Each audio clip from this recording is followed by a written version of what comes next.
探寻传习录，心学智慧照亮现代人生。在快节奏的现代生活中，你是否常常感到迷茫与困惑？在追求功名利禄的道路上，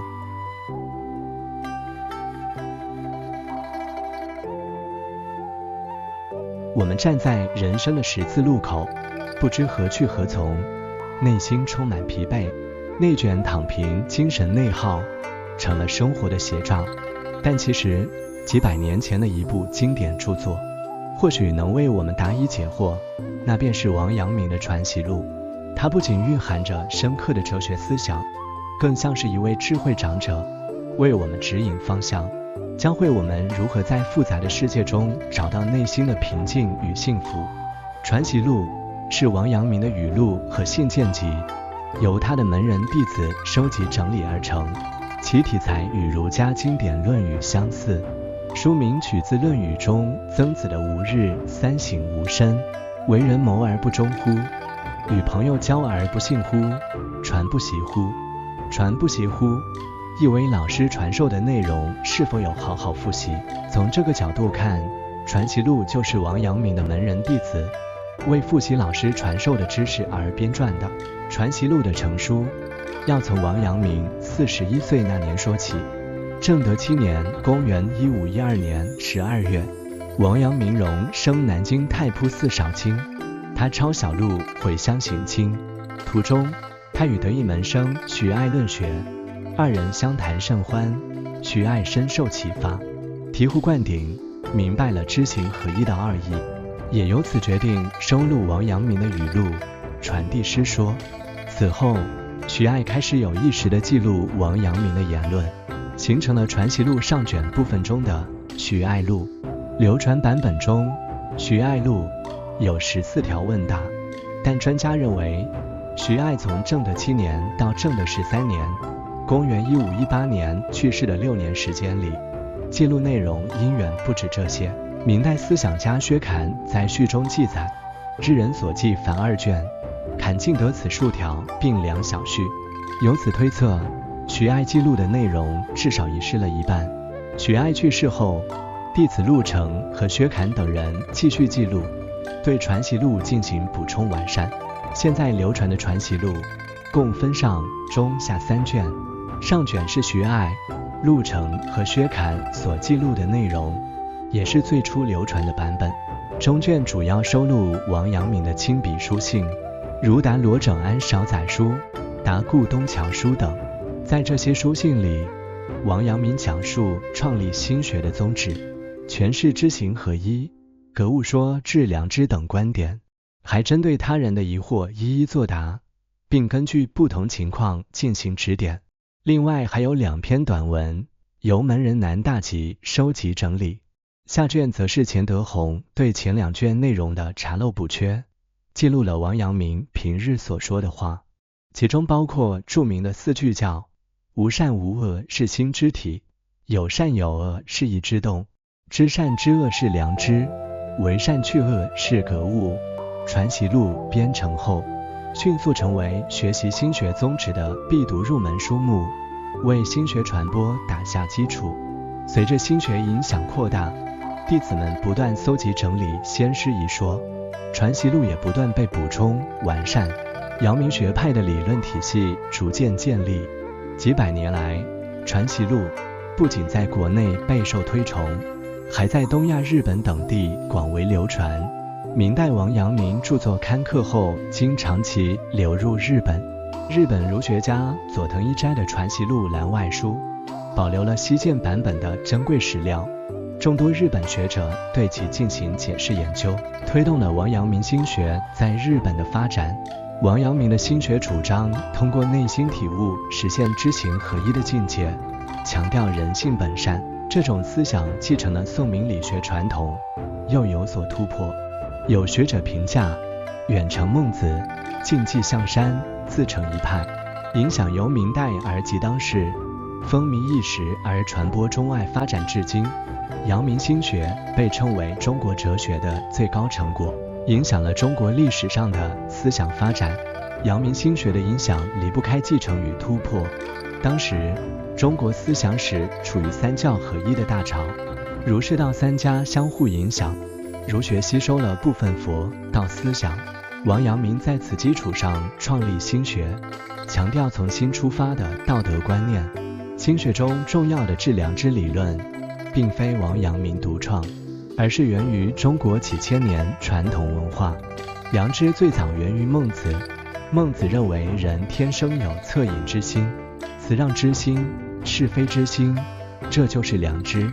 王阳明则认为良知只是一个天理自然明觉发现处，只是一个真诚测达，便是它本体，点明人心中的良知，便是天理，即心即理。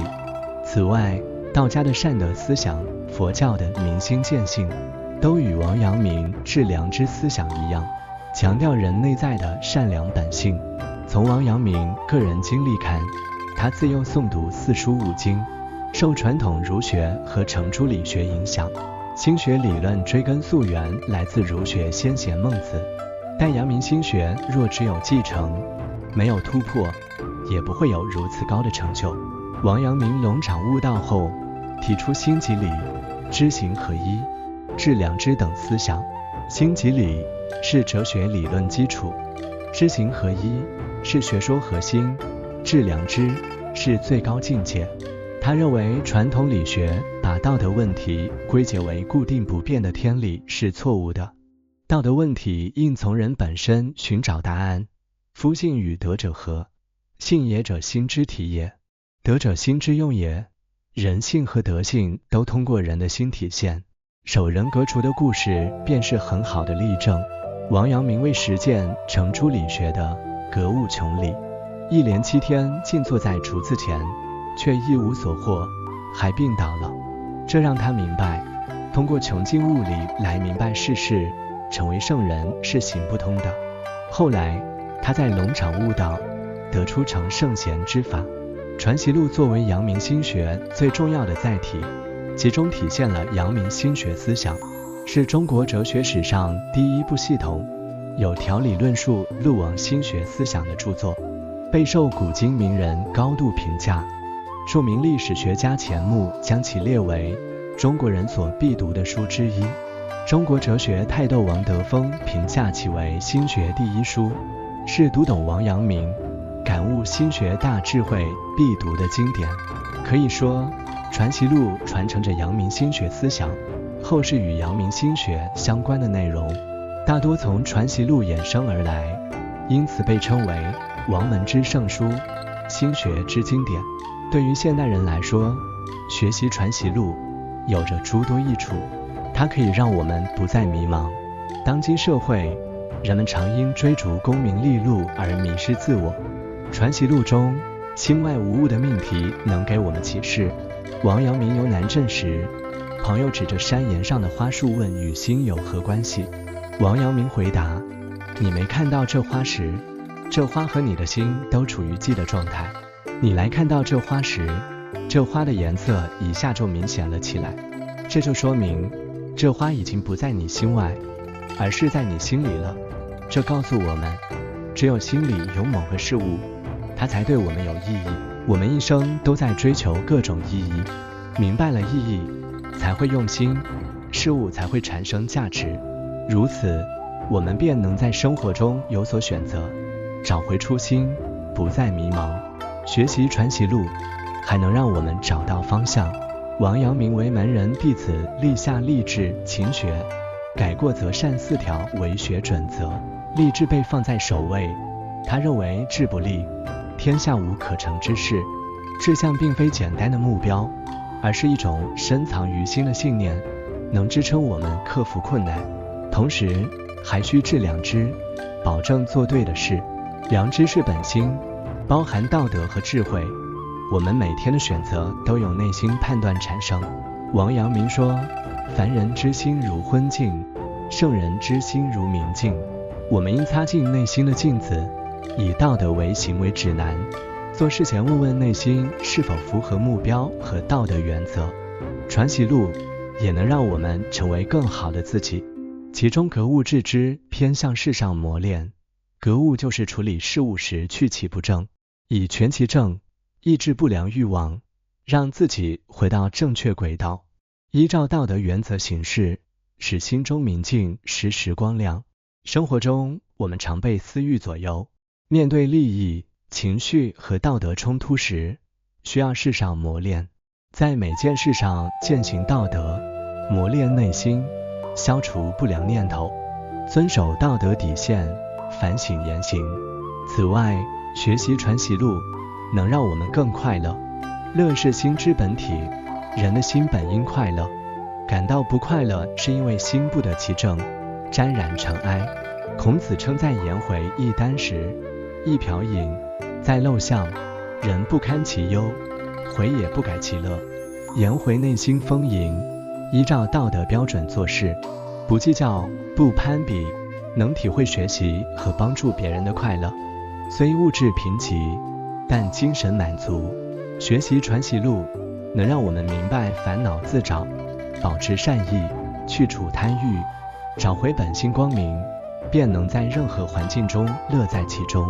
在这个物欲横流的时代，我们都在寻找内心的平静与人生的幸福。传习录就像一座智慧宝库，其中的思想无一不是教导我们坚守本心，保持良知，善待他人。